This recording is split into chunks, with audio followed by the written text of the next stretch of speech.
Carter is a boss, and he's the boss of these 4 executives, sales executives. They've all got this big sales project on at the beginning, and one of them chokes and the others sort of turn on him. And it's Carter's job really to try and sort this mess out. But he really doesn't. I mean, he's not making it worse maybe, but he's not helping either.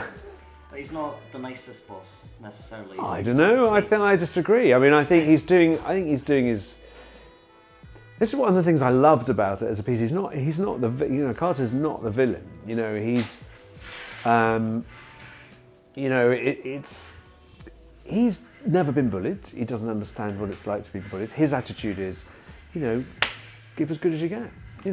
Just give it back. And of course, this is a very different kind of situation. This is a very unusual and very different kind of situation than most people would ever experience. But it's, I can't really blame. I can't really blame him for how he deals with it. It's a thriller. I mean, it's a thriller. It's like a workplace thriller. It's like, it's very unusual as a show, I think, because it's got that neat. You're absolutely hooked. You're desperate to know what happens next. It's very psychological, but it's not about a murder investigation like most things on TV. This is about something that happens to all of us, wherever we work. We've all experienced, either been on one end of bullying, sometimes in the same conversation. I mean, you find that you're bullying someone or someone is bullying you in tiny, tiny ways. And that's what's so great about this. It starts out so subtly. So to begin with, you even wonder, is this in Thomas's head or is this really happening? And then by the end of it, by the time you realise what's happening, it's almost out of control. You've never seen a show like this. It's not like anything else on TV. That's why they put it over these 3 nights. It's a set piece. It's got a fantastic ending as well. You really, really won't be disappointed. It builds to such a fantastic climax. Yes. No. No. All I can say is there's basically 2 things that are going on. One is that he's being bullied in such a clever psychological way. They're getting into his home life. They're getting into his work life. They're just poisoning the well for him. They just want.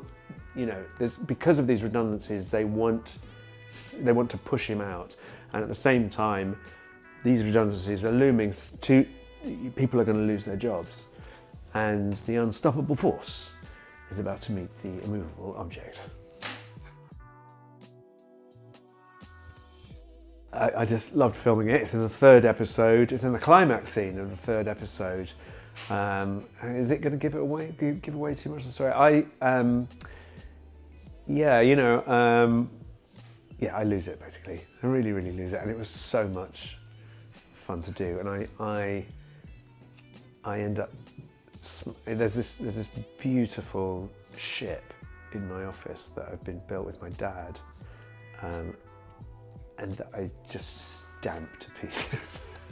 A wee bit of anger management. Yeah. Apart from that, I'm fine. Yeah. We live in a very hierarchical society, don't we?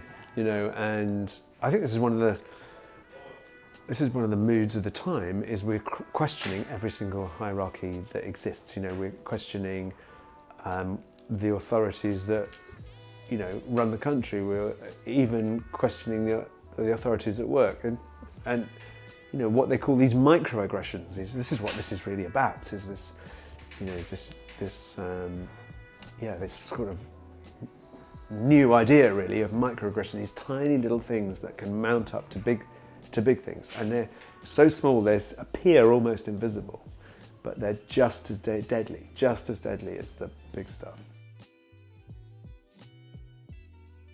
I was working with somebody on a job, and I decided to ingratiate myself with the producer. I would buy him a wash bag as a leaving present. It's like a really, it's puzzled me ever since is what that. Was he into washing? It's just like, you know, when you can't think of what to get somebody and you go into a weird space where you start anything that you see in a shop, you think, maybe I could give them that.